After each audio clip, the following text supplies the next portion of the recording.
할렐루야. 아멘. 하나님 오늘도 말씀을 통해서 우리에게 은혜와 복을 주실 줄로 믿습니다. 아멘. 우리는 지금 하나님이 약속하신 축복의 땅을 각 지파들에게 나누어주는 정말 감격적인 장면을 보고 있습니다. 여러분, 그 시간, 그 분위기가 얼마나 좋겠습니까? 지금 그 약속받은 그 축복의 땅을 다 이제 분배를 받고 있으니까 기분이 좋잖아요. 그 처음에는요, 갈렙이라는 분이 땅을 요구하는데 이분에게는 일종의 특혜가 있었습니다. 하나님이 40년 전에 내가 받는 땅을 내가 주겠다 이미 약속해 주셨거든요. 그러니까 이 사람은 따로 분배를 받을 필요 없고 내가 요구하면 됩니다. 그런데 어떤 땅을 요구했냐면 가장 좋은 땅이 아니라 가장 험한 땅, 가장 어려운 땅, 그곳에는 그민족이 살아서 정말 치열하게 싸워야만 차지할 수 있는 그런 땅을 요구합니다. 그러니까 그 분위기가 얼마나 훈훈하겠습니까? 처음부터 특혜를 내세워서 어떤 특권을 내세워서 땅을 요구한 것이 아니라 스스로 자신을 희생하는 그런 모습을 보이니까 다들 박수를 치지 않았겠습니까? 그런데 요셉 자손들에게 땅을 분배할 때 문제가 생겼습니다. 그림에 보면 지금 요셉 자손들이 분배받은 땅이 지금 저 위에 동므낫세, 또 스므낫세, 에브라임 이 지역을 분배받았거든요. 지난주에 살펴본 것처럼 요셉은 야곱의 아들인데 그 아들의 아들, 그러니까 요셉의 아들들이 야곱의 아들이 되어서 땅을 분배받는 거죠.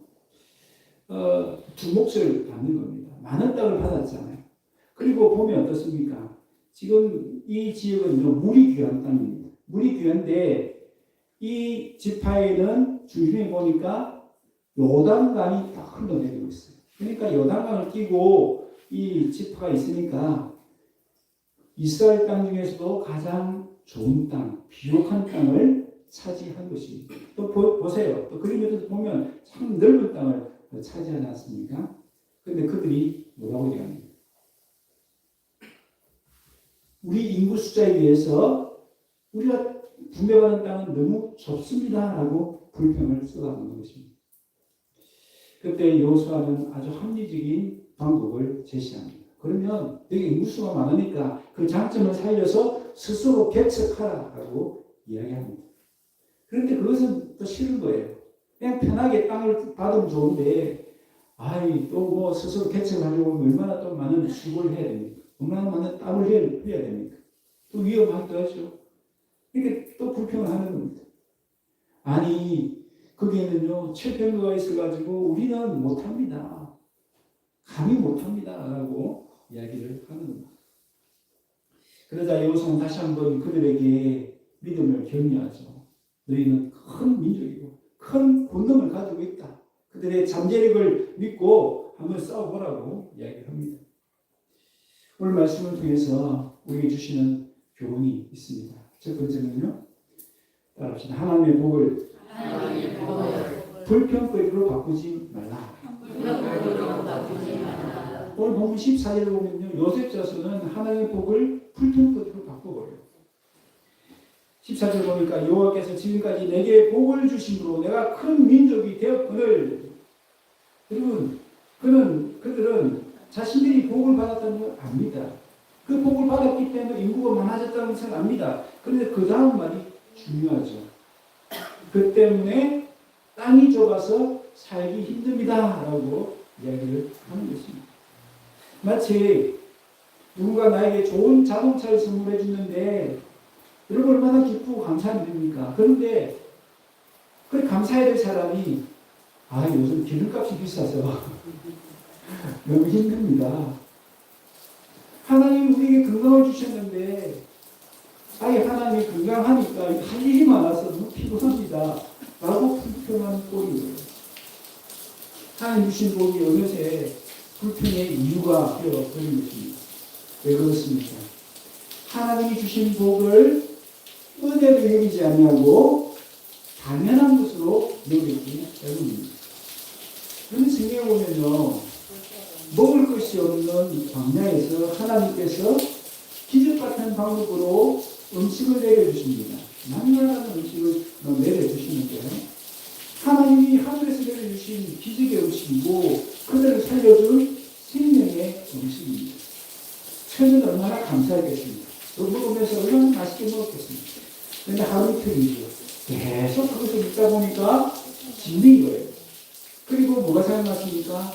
애국 땅에서는 그래도 우리가 생선도 먹고 마늘도 먹고 파도 먹고 불수도 먹고 그게 다 생각이 나는 거예요. 그러면서 뭐라고 표현합니까? 그때가 좋았지. 그때가 좋았지. 사실 그때 좋았나요? 아니다. 그때는 노예로 살았습니다.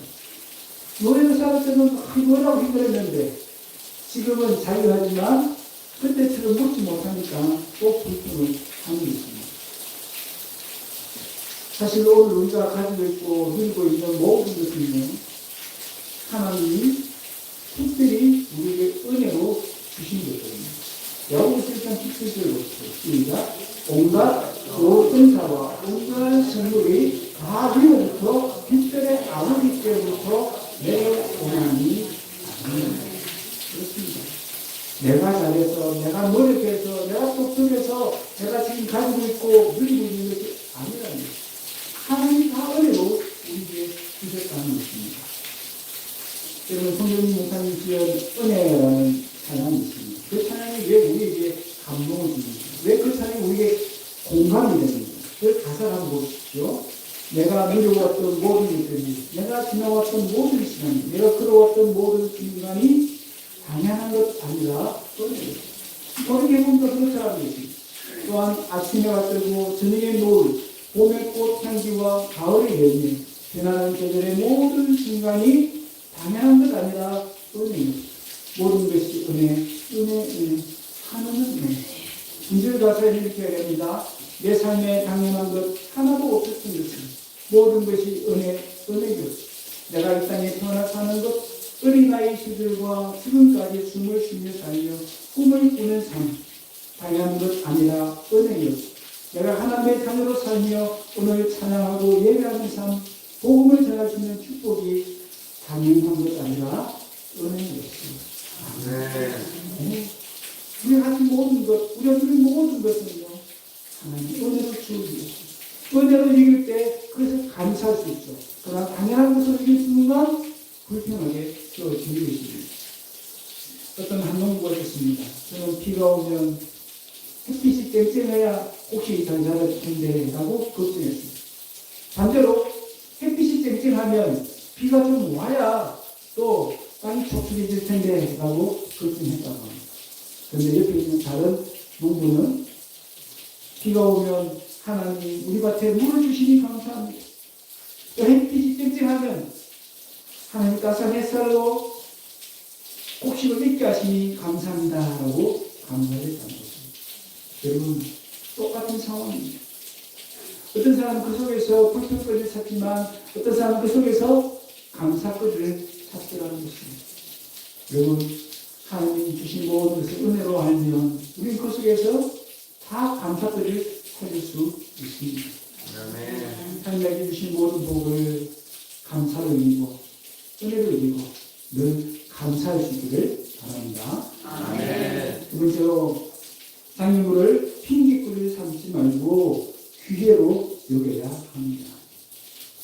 요사는 불평하는 요셉 자손들에게 명쾌한 해결책을 알려주죠. 너희들이 좁다고 하니까, 그리고 너희들이 큰 민족이니까 스스로 개척할 힘이 있으니까 개척하라는 것입니다. 근데 사실 그 답은 그들이 원하는 답이 아니죠. 그들이 이 요셉을 찾아온 이유가 있습니다. 여러분, 그들은요, 요셉과 같은 지파 사람이에요.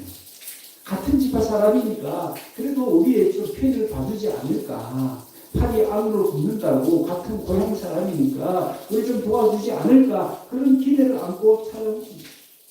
그러니까 요소가 제할 것, 좀 우리에게 좀 더 좋은 땅, 좀 더 넓은 땅, 아니면 다른 지파에서 뺏어가지고 또 좀 더 확장한 그런 땅을 주면 좋겠다라고 온 거예요. 그런데 그들의 기대와 달리 요셉은 뭐라고 합니까? 단호하게 채찍해라라고 이야기를 하는 것입니다. 그때 그들은 핑계거리를 찾습니다. 16절에 보니까 골짜기 땅에 거주하는 모든 가나안 족속에게는 뭐가 있다? 철병거가 있습니다. 무슨 말이에요? 우리 힘으로는 도저히 그들과 싸워서 이길 수 없다는 말입니다. 여러분, 그들의 말이 틀린 말은 아닙니다. 사실이죠. 사실은 사실이에요. 그들과 정말 대단하게 싸우면 이길 수가 없어요. 마치 계란으로 바위를 치는 중입니다. 90소총 가지고 탱크하고 싸우는 것과 같은 꼴입니다. 도저히 이길 수 없는 싸움입니다. 그들의 말이 틀린 것은 아닙니다. 그러나 그들이 보지 못한 것이 있습니다. 뭘 보지 못했습니까? 그 장애물이 다른 관점에서 보면 기회가 될 수 있다는 것입니다. 여러분, 갈렙에게도 장애가 있었잖아요. 어떤 장애물이 있었습니까? 나이가 많다는 장애물이 있었습니다. 갈렙이 요구한 그 산지를 정복하기 위해서는 갈렙 자신이 정말 건강해야 되고 또 젊어야 되고 그런 혈기가 있어야 됩니다. 그런데 이미 나이가 늙어버렸어요. 도저히 그 한계를 극복할 수 없잖아요. 여러분, 마음이 아무리 청춘이라도 나이가 90, 100 돼보세요. 그죠? 마음은 100m 한 15, 12천 돼. 몸은 12초가 아예 가지도 못하잖아요. 갈렙이 그와 같았습니다. 큰 장애물. 근데 갈렙은 그 장애물을 핑계거리로 삼지 않습니다. 뭘로 삼습니까? 하나님의 능력을 경험할 수 있는 기회로 삼는 것입니다. 여러분, 유명한 일화가 있지 않습니까? 신발을 만드는 회사에서 아프리카 오지에 영업사원을 보내서 신발이 팔릴만한가 시장 조사를 하게 했습니다. 한 영업사원은 이렇게 보고합니다. 여기 있는 사람들은 한 사람도 신발을 신지 않으니까 여기서는 도저히 신발을 팔 수 없습니다 라고 보고를 했습니다. 그런데 또 한 사람은 어떻게 보고했냐면요, 여기는 한 사람도 신발을 신고 다니지 않으니까 얼마든지 신발을 팔 수 있는 정말 무한한 가능성이 있는 땅입니다 라고 보고를 했다는 것입니다. 여러분, 관점 바꾸면 똑같은 상황인데 전혀 다르게 보일 수 있다는 것입니다. 마찬가지입니다. 우리도 믿음의 눈을 딱 열면요, 그 장애물이 더 이상 장애물이 아니라 오히려 하나님의 은혜를 경험하고 하나님의 능력을 경험할 수 있는 기회가 될 수 있다는 것입니다.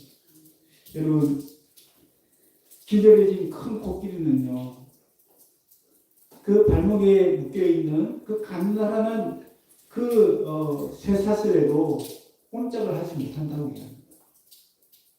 생각해보세요. 코끼리가 얼마나 힘이 셉니까? 힘을 발휘하면 얼마든지 끊고 도망갈 수 있습니다. 그런데도 그렇게 하지 못하는 이유가 있어요. 그 이유는요, 어릴 때부터, 아기 때부터 이미 딱 그 쇠사슬에 묶여있는 상태로 길들여졌기 때문입니다. 여러분, 그때는 아무것도 모르니까 얼마나 발부둥 쳤겠습니까? 그래서 아기니까 힘이 없잖아요. 자기 힘으로 도저히 그 발목의 쇠사슬을 끊을 수 없다는 것을 자기 머릿속에 계속 암시하게 됩니다. 그게 머리에 딱 박혀버리니까, 온몸에 박혀버리니까 더 이상 어린이에서 힘이 생겼음에도 불구하고 도망갈 생각을 하지 않더라는 것입니다. 여러분, 오늘 우리 눈앞에 있는 철병거가 마치 우리에게 그런 존재가 아닌지 우리 자신을 한번 돌아보십시오. 나는 나이가 많았어. 나는 몸이 약했어. 나는 경험이 부족했어. 나는 배운 것이 없었어. 이런저런 핑계를 대면서 하나님이 우리에게 도전해 주시는 그 믿음의 도전들을 미리 포기하고 있지 않는지 우리 자신을 한번 돌아보십시다. 여러분, 장애물은 더 이상 장애물이 아닙니다. 믿음의 눈을 열면 핑계거리 아니라 기회로 삼을 수 있습니다. 더 이상 우리 눈앞에 있는 장애물을 핑계 삼지 말고 하나님의 능력을 경험할 수 있는 기회를 주고 믿음으로 도전할 수 있기를 바랍니다. 아멘. 마지막으로 하나님이 이미 주신 믿음의 권능을 사용하라입니다. 요수아는 지금 철병거를 핑계로 삼는 요셉 자손들에게 다시 한 번 더 권고하죠. 17절을 보니까 너는 큰 민족이고 큰 권능이 있다는 그 사실을 딱 인식시켜줍니다. 그들 속에 있는 잠재력을 일깨워 주는 것입니다. 여러분 이것은 단지 그들의 인구수가 많으니까 숫자를 믿고 밀어붙이면 이길 수 있다. 그런 뜻일까요? 아닙니다. 그것만이 아닙니다.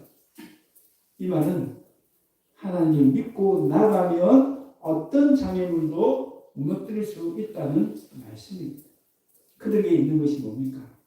그들에게는요, 귀한 믿음의 유산이 있습니다. 여러분, 그들은 누구의 자손이라고요? 요셉 자손. 요셉이 누굽니까? 요셉은 야곱의 아들로서 애굽에 팔려갔다가 그곳에서 정말 믿음을 훈련하고 연단받아서 끝까지 믿음을 지킴으로 말미암아 결국 총리에까지 이르는 정말 그들 사회 속에 보면 영웅 같은 인물이죠. 그런 영웅의 후손들이에요. 그러니까 그런 믿음의 자부심이 얼마나 크겠습니까? 그런데 그들은 좋은 위대한 믿음의 조상이 있다는 것만 자랑했지. 그들에게는 지금 그 믿음의 유산, 그 믿음의 권능을 사용하는 모습이 있습니까? 없습니까? 없습니다. 그러니까 지금 여기서 도전하는 거예요. 너희가 믿음의 좋은 훌륭한 조상, 요셉이 우리의 조상이다. 그것만 자랑하지 말고 그 요셉이 물려준 믿음의 본능을 지금 사용하라고 도전을 하고 있는 것입니다. 여러분 오늘 본문에 이 개척이라는 단어를 유심히 보셔야 돼요. 이 개척이라는 단어가 참 중요한 단어입니다. 이 개척이라는 단어는요, 창조하다, 만들다라는 말이 그 의미 속에 담겨져 있습니다. 지금 창세기 1장 1절에 보면 하나님이 천지를 창조하셨다 할 때 그 창조라는 단어가 바로 여기에 나온 단어와 그 언어가 같습니다. 그러니까 지금 요셉이 하나님이 하신 것처럼 개척해라, 창조하라는 말이 뭘까요? 그럼 창조는 누가 할 수 있는 일입니까? 사람이 할 수 있는 일이 아니죠. 사람은 발명은 할 수 있지만, 이미 있는 것을 통해서 발명은 할 수 있지만 창조는 못해요. 창조는 누구만 할 수 있습니까? 하나님만 할 수 있습니다. 그런데 지금 요수아는 그들에게 뭐라고 도전하는 거죠? 하나님만이 하실 수 있는 창조적인 역사를 해라라고 명령하고 있습니다. 그 말은 무슨 말입니까? 그 말은 너희 힘으로 싸우려고 하지 말고 누구의 힘으로? 하나님의 힘으로, 하나님의 능력으로 한번 도전해보라고. 아니 내 힘이 없습니다. 그렇게 그냥 너그러져 있고 포기하지 말고 하나님의 능력을 믿고 한번 나가보라는 것입니다. 그럴 때 하나님만이 하실 수 있는 그 창조적인 능력, 창조적인 역사가 일어날 수 있다고 도전하고 있는 것이죠. 사실 출애굽부터 지금까지 모든 여정은 어떤 여정입니까? 개척의 여정이라고 할 수 있습니다. 왜 그렇습니까? 하나님만이 하실 수 있는 일들을 그들이 얼마나 많은 것을 경험했습니까? 또한 여기 가나안 땅까지 오는 이 모든 여정은요, 그들이 단 한 번도 가보지 않은 길입니다. 이 개척지라고 할 수 있는 것이죠. 처음 가보는 길, 새로운 길입니다. 그 길을 가는 가운데 그들의 힘만으로 여기까지 왔습니까? 아니잖아요. 정말 하나님이 아니면 할 수 없는 기적 같은 일을 얼마나 많이 경험했습니까? 홍해를 마른 땅으로 걷는 것, 하늘에서 음식이 내려오는 것, 그 뜨겁고 추운 사막에서도 얼어 죽지 않고 더위에 지치지 않을 수 있도록 하나님께서 구름 기둥과 불 기둥을 주신 것, 그리고 그 여리고성을 정말 기적 같은 방법으로 피 한 방울 흘리지 아니하고 정복했던 것, 그 모든 것은요 하나님의 역사로 하나님의 능력으로 이루어진 것입니다. 개척한 것이죠. 그들이 한 것이 아니라 하나님의 능력을 의지해서 그들을 이루어왔던 것입니다. 그래서 사실 요수아는 이것을 일깨우면서 도전하고 있는 것입니다. 우리 지금까지 그런 경험해왔지 않느냐? 이제 너희들도 한번 도전해보라. 믿음을 한번 사용해서 그 일을 한번 경험해보라고 도전하고 있는 것입니다. 여러분, 개척의 삶을 살았던 대표적인 인물이 사도 바울입니다. 그는 이미 복음이 전파된 예루살렘이나 안디옥에 그냥 편안하게 안전하게 머물지 않았습니다. 그의 선교적인 원칙은 남의 터 위에 건축하지 않는다라는 선교 원칙을 가지고 있었습니다. 그러니까 한 번도 복음을 들어보지 못한 땅으로 가겠다라고 말한 것입니다. 그래서 그 험한 아시아 지역 그리고 한 번도 가보지 않은 유럽 지역까지 그 먼 거리를 여행하면서 복음을 전했습니다. 무려 4차에 걸쳐서 선교 여행을 통해서 복음의 영토를 확장하는 개척의 삶을 살았습니다. 여러분, 그 개척의 삶이 쉬웠을까요? 정말 고달팠습니다. 그를 방해하고 가로막는 철병거와 같은 장애물이 얼마나 많았는지 모릅니다. 여러분, 이 바울이 몸이 건강해서 그렇게 체력이 좋아서 그 많은 곳을 여행하는 것 아닙니다. 이런 건강은 얼마나 나쁜지요. 골고루 하면서도 그렇게 다닌 겁니다. 뿐만 아니라 그를 반대하고 핍박하는 사람들이 얼마나 많은지 모릅니다. 예수님을 믿지 않는 사람만 방해한 것도 아니고 동력자들 가운데서도 이 바울을 또 공격하는 사람들도 있었습니다. 그러니까 마음 정말 무너지는 것이죠. 뿐만 아니라 얼마나 위험한 곳들을 많이 다녔는지요. 매도 많이 받고 또 위험한 강을 건너기도 하고 정말 생사를 넘나들면서 복음을 전했습니다. 그 결과 수많은 교회들이 세워졌고요. 많은 영혼들이 주님을 만나고 새 생명을 누리는 기쁨을 얻게 되었습니다. 많은 제자들이 생겨나서 그들이 또 바울을 본받아서 복음을 전하는 일을 하게 만들었습니다. 여러분, 이 일을 누가 한 것입니까? 바울은 자신이 했다라고 말씀하지 않습니다. 빌립보 4장 13절 보니까 내게 능력 주시는 자 안에서 내가 모든 것을 할 수 있었다라고 고백을 하고 있습니다. 여러분, 하나님은 우리에게 도전하고 계십니다. 이 산지를 내게 달라고 스스로 개척하라고 우리에게 도전하고 있습니다. 그렇게 우리에게 도전할 수 있는 이유가 뭡니까? 하나님 우리에게 이미 믿음의 권능을 주셨기 때문입니다. 여러분, 우리 아무리 많은 믿음의 권능을 가지고 있어도 사용하지 않으면 소용이 없습니다. 야고보서 2장 6절을 보니까 영혼 없는 몸이 죽은 것 같이 행함이 없는 믿음은 죽은 것이다 라고 말씀하고 있습니다. 여러분, 영혼 없는 몸은 어떤 것 같다고요? 행함이 없는 믿음과 똑같다는 겁니다. 그러니까 신자들 가운데서도 영적으로 살아있는 것이 아니라 죽은 상태에 있는 사람들이 있다는 것입니다. 믿음을 사용하지 않고 살아있는 믿음, 행함 있는 믿음으로 살지 않기 때문에 영적으로 죽어 있는 상태와 같은 그런 성도들이 있을 수 있다라고 말씀하고 있는 것입니다. 여러분, 우리에게 필요한 것은 돈도, 건강도, 재능도, 인맥도 아닙니다. 우리가 정말 필요한 것은 무엇입니까?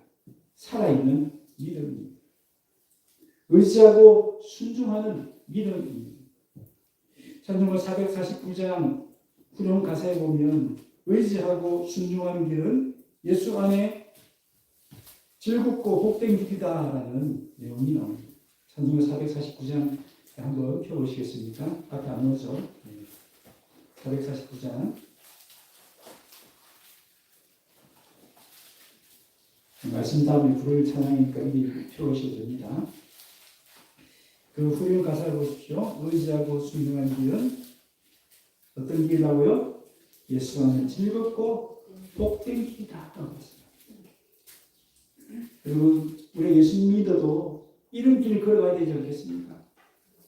정말 예수 안에 즐겁고 복된 길을 걸어가야 될 줄 믿습니다. 그러기 위해서 뭐 어떻게 해야 된다고요? 의지하고 순종해야 된다. 여러분, 의지한다는 것이 뭡니까? 하나님이 우리에게 이미 믿음의 권능을 선물로 주셨다는 것을 믿는 것입니다. 순종한다는 것이 뭡니까? 내게 주신 그 믿음의 권능을 사용한다는 것입니다. 여러분, 그럴 때에 우리 앞에 있는 장애물들, 철벽과 같은 장애물들이 무너지고 산지를, 그렇게 개척하기 힘든 산지를 우리가 개척하고 그 하나님의 역사를 경험하게 될 줄로 믿습니다. 여러분, 하나님은 우리에게도 스스로 개척하라고 명령하고 있습니다. 우리가 개척해야 될 그 땅이 어디입니까? 아직도 용서가 되지 않는 분들이 계십니까? 내게 주신 그 믿음의 권능을 사용해서 용서하기로 도전해 보시기를 바랍니다. 여러분, 아직도 사랑하지 못하고 미워하시는 분들이 계십니까? 내게 주신 믿음의 권능을 사용해서 사랑하기로 도전해 보시기를 바랍니다. 네? 아유, 저 사람 미워서, 저 사람 용서한 데서. 당연히 그럴 수 있죠. 우리 감정이 그럴 수 있고, 우리 사람이기 때문에 그런 마음이 드는 것, 내 힘으로 할 수 없는 것 당연합니다. 그런데 하나님 뭐라고 하십니까? 너는 큰 민족이고 큰 권능이 있다라고 말씀합니다. 내가 너에게 믿음을 선물로 주셨다고 말씀합니다. 우리는 그 하나님의 사랑을 경험하는 사람들입니다. 그래서 내 힘으로 활동하면 할 수 없어요. 어떻게 해야 됩니까? 하나님 도와주십시오. 하나님 이제 용서하겠습니다. 사랑하겠습니다. 도와주십시오. 하나님 권능을 믿고 의지하며 나가겠습니다. 도전하겠습니다. 이렇게 내가 먼저 나갈 때에 하나님이 도와주시는 거예요. 여러분, 순수가 중요합니다. 순수가 중요합니다. 내가 먼저 믿고 가야 됩니다. 스스로 개척하면서 내가 먼저 개척하는 것 따고 가야 돼요. 그때 하나님의 권능이 우리를 통해서 나타나는 것입니다. 우리에게 개척하라 하는 능력이 무엇인지 성령께 물으시고 믿음으로 도전할 수 있기를 바랍니다. 네. 하나님을 통해 말씀합니다. 너는 약하지 않다. 너는 내가 함께하는 큰 용사다. 더 이상 불평하거나 핑계의 자리에 머물지 말고 일어나 너희의 산지로 올라가라. 믿음의 도끼를 들고 너희 숲을 개척하라. 내가 너희를 도와주리라 라고 말씀하고 계십니다. 오늘 하나님이 내게 주신 모든 것은 당연한 것이 아니라 은혜입니다. 그러므로 불평거리가 아니라 감사거리로 삼을 수 있기를 바랍니다. 아멘. 장애물이 나타날 때마다 장애물을 핑계거리가 아니라 하나님을 경험할 수 있는 기회로 이길 수 있기를 바랍니다. 무엇보다 하나님은 우리에게 개척하라고 명령하시는 그 성질을 향해서 담대하게 믿음으로 도전하시기를 바랍니다. 그럴 때마다 하나님의 권능이 우리를 통해서 나타나고 하나님만이 하실 수 있는 그 창조적인 사역을, 그 역사를 경험하게 될 줄로 믿습니다. 교회가 복을 충만히 누리시는 저희를 다 되시기를 주의로 축원합니다. 우리 시간 이 말씀을 붙들고 다시 한번 기도하겠습니다. 하나님은 우리에게 모든 것을 주셨습니다. 당연한 것이 아니라 은혜로 이기고 감사할 수 있게 해달라고 기도하십시오. 장애물을 줄 때 그 장애물 앞에 주저앉고 두려워하는 것이 아니라 장애물을 하나님이 주신 기회로 이기고 담대하게 믿음으로 도전할 수 있도록 해달라고 기도하십시오. 무엇보다 하나님 이미 우리에게 주신 믿음의 권능을 사용해서 믿음으로 도전할 수 있도록 해달라고 우리 지금 같이 한번 기도하겠습니다. 살아계신 하나님 아버지여 참으로 감사합니다. 오늘 말씀을 통하여서 우리 자신을 깨우쳐 주시고